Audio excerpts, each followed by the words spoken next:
Assalamualaikum warahmatullahi wabarakatuh. Saya Habib Bani Saptar Sidik dari Akademi Teknik Telekomunikasi Sandi Putra Jakarta, program studi Teknik Telekomunikasi. Di sini saya akan mempresentasikan karya tulis ilmiah yang telah saya buat yang berjudul Perkembangan Teknologi Informasi dan Hubungannya Terhadap Diri. Latar belakang perkembangan teknologi dewasa ini sangat berkembang pesat, baik teknologi informasi maupun teknologi komunikasi. Mulai dari berkembangnya teknologi informasi seperti media cetak dan media elektronik, serta perkembangan teknologi komunikasi seperti smartphone, fax mail, email, dan internet. Berdasarkan data yang dirilis pada Januari 2020 oleh We Are Social, sebuah perusahaan yang berpusat di Singapura, pengguna internet di Indonesia meningkat 25 juta jiwa, plus 17% dari tahun 2019. Pengguna internet di Indonesia mencapai 64% dari jumlah penduduk Indonesia, yang 80% diantaranya adalah remaja berusia 10-18 tahun. Jika ditinjau dari tingkat pendidikan pengakses internet, golongan pelajar menduduki peringkat atas dibanding dengan profesi lainnya. Rumusan masalah terkait dengan karya tulis ilmiah yang telah saya buat. Yang pertama, apa itu teknologi informasi dan bagaimana perkembangannya? Yang kedua, apa dampak dari perkembangan teknologi informasi itu sendiri? Yang ketiga, apa hubungan perkembangan teknologi informasi terhadap kualitas diri?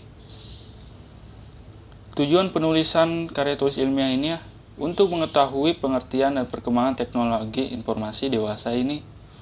Yang kedua, untuk mengetahui bagaimana dampak dari perkembangan teknologi informasi. Yang ketiga, untuk mengetahui apakah hubungan perkembangan teknologi informasi terhadap kualitas diri. Dan manfaat penulisan sebagai bahan referensi untuk pembaca, dapat menambah wawasan tentang hal-hal yang berhubungan dengan perkembangan teknologi informasi di kalangan pelajar. Apa itu teknologi informasi? Teknologi informasi adalah istilah umum untuk setiap teknologi yang membantu orang untuk membantu, memodifikasi, menyimpan, berkomunikasi, dan menyebarkan informasi. Teknologi informasi menyatukan komputasi berkecepatan tinggi dan komunikasi data, suara, dan juga video. Contoh teknologi informasi bukan hanya komputer pribadi, tetapi juga telepon, televisi, peralatan rumah tangga, elektronik, dan perangkat genggam modern seperti smartphone. Berkembangnya teknologi saat ini tidak bisa dipisahkan dari kehidupan masyarakat, terutama para pelajar. Cepatnya akses informasi dari berbagai belahan dunia membuat dunia seolah-olah semakin sempit dikarenakan kita dapat melihat apa yang sedang terjadi. Masyarakat Indonesia khususnya di kota-kota besar seperti Jakarta, Bandung, dan Bekasi telah banyak mengalami perkembangan mulai dari teknologi komunikasi, internet maupun sosial media.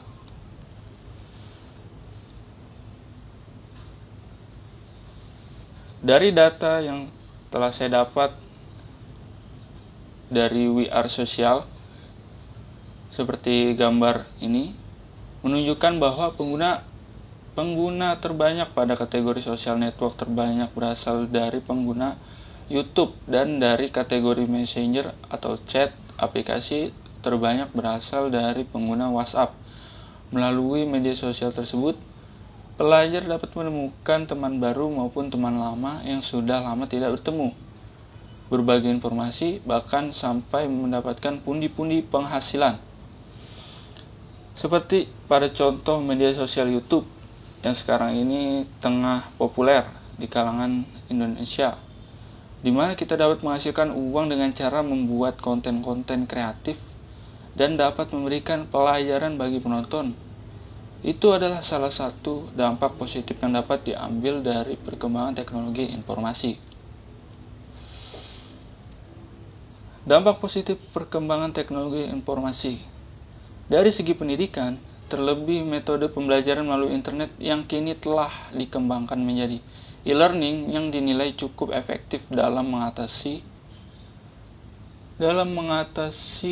berbagai persoalan pembelajaran di dalam kelas yang tidak berjalan dengan baik.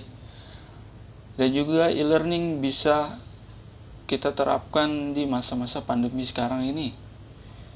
Yang kedua, sebagai lahan informasi. Sebagai lahan informasi di bidang kebudayaan antar negara, kita dapat mempelajari atau mengenal budaya-budaya baru dari negara lain dan menambah wawasan tentang dunia luar.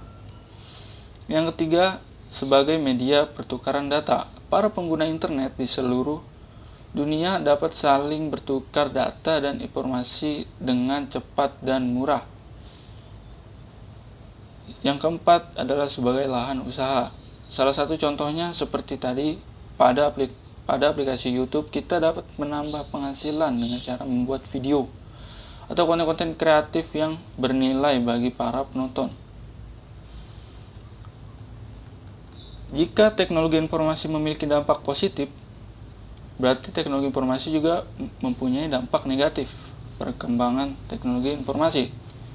Yang pertama, munculnya rasa antisosial, yaitu menjadi lebih nyaman berhubungan dengan benda mati daripada berhubungan dengan benda hidup. Kita jadi jarang bersosialisasi terhadap lingkungan, menyebabkan rasa emosional kita akan kurang terasa sehingga menjadi kurang peka terhadap lingkungan sekitar. Yang kedua, masalah kesehatan. Dari segi kesehatan, teknologi informasi menyebabkan mata kelelahan karena terlalu banyak duduk dan gangguan syaraf tangan karena terlalu sering mengetik atau mengklik mouse. Kerja tubuh yang berlebihan akan menyebabkan dampak negatif bagi kesehatan. Dan yang ketiga, kriminalitas. Bermula dari penipuan identitas, lalu penjualan barang palsu bermotif penipuan, lalu motif kejahatan lainnya berupa perampokan setelah sebelumnya mengetahui alamat dari obrolan adalah kemungkinan hal yang paling rentan terjadi. Dampak yang keempat adalah pornografi. Pornografi merupakan hal yang cukup dekat dengan dampak negatif dari penggunaan internet, terlebih di kalangan remaja yang masih labil, yang akan menganggap aksi pornografi yang mereka lihat melalui internet adalah hal yang wajar. Selanjutnya, pencegahan penyalahgunaan terhadap teknologi informasi. Ya, teknologi informasi seharusnya tidak menjadi penguasa atas diri, melainkan sebagai motor penggerak di mana kita dapat membatasi diri dalam penggunaan ke arah yang positif. Kita harus menyadari bahwa teknologi kaya akan ilmu pengetahuan. Teknologi informasi dan komunikasi ini dijadikan sebagai tren hidup yang pemanfaatannya tidak boleh menyimpang dari tujuan yang fundamental, yaitu sebagai sarana untuk meningkatkan ilmu pengetahuan secara universal. Bagi pelajar, pada dasarnya internet sangat bermanfaat sebagai gudang ilmu karena dapat mengakses berbagai informasi yang penting bagi peningkatan ilmu pengetahuan. Selama orang yang menggunakan tahu untuk apa ia memiliki teknologi tersebut, maka konsumsi teknologi pun tidak akan menjadi bumerang bagi kehidupannya.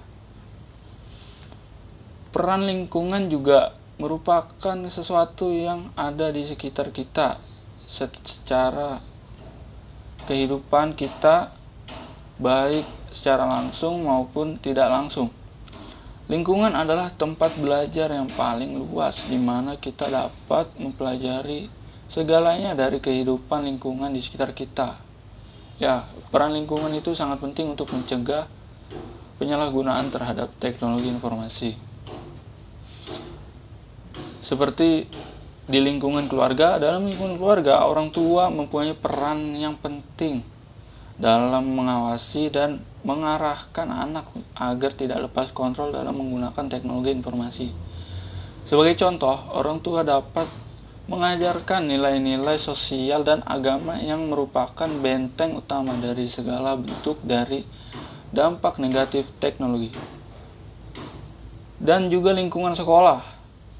Perkembangan teknologi informasi dan pemanfaatannya perlu diawasi oleh guru di lingkungan sekolah, misalnya dengan membimbing pelajar lebih baik dan beretika dalam menggunakan teknologi, dengan memberikan arahan agar pemanfaatan tersebut tidak salah arah dan tetap pada tujuan untuk proses belajar. Hubungan teknologi informasi terhadap kualitas diri. Kualitas diri adalah kumpulan dari nilai, karakter, sikap, cara berpikir, dan kebiasaan yang dimiliki oleh seseorang.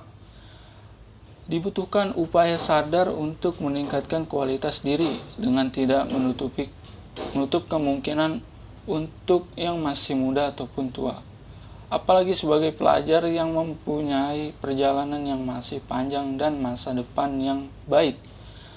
Peningkatan kualitas diri dapat dilakukan salah satunya dari pemanfaatan perkembangan teknologi. Masa remaja adalah masa pencarian jati diri, dan bisa saja dalam proses pencarian jati diri itu, remaja tersebut melalui jalan yang benar atau jalan yang salah. Apabila remaja gagal dan mengembangkan rasa identitasnya, maka remaja akan kehilangan arah. Caranya adalah dengan menggunakan iptek seperlunya untuk hal-hal positif yang tidak mengganggu kepentingan orang lain. Mencari komunitas dunia maya yang sering melakukan hal positif dan bertemu di dunia nyata untuk mengasah kemampuan berkomunikasi. Untuk kesimpulan dari karya tulis ilmiah yang telah saya buat, yaitu semua aspek dari perkembangan teknologi dan pemanfaatannya pasti terdapat dampak positif dan negatif. Tetapi semua itu kembali pada diri kita masing-masing sebagai pelajar. Bagaimana memanfaatkannya? Harusnya teknologi tidak menjadi penguasa atas diri, melainkan sebagai motor penggerak di mana kita dapat membatasi diri dalam penggunaannya ke arah yang positif. Karakter, sikap, dan bakat merupakan bagian dari kualitas diri seseorang. Bagi para pelajar, pada dasarnya teknologi informasi sangat bermanfaat bagi peningkatan kualitas diri. Karena dengan teknologi informasi, pelajar dapat mengakses berbagai informasi yang penting bagi peningkatan ilmu pengetahuan, bahkan dapat menjadi wadah untuk meningkatkan dan menyalurkan bakat. Oke, sekian video presentasi karya tulis ilmiah yang telah saya buat ini. Kurang lebihnya mohon maaf. Assalamualaikum warahmatullahi wabarakatuh.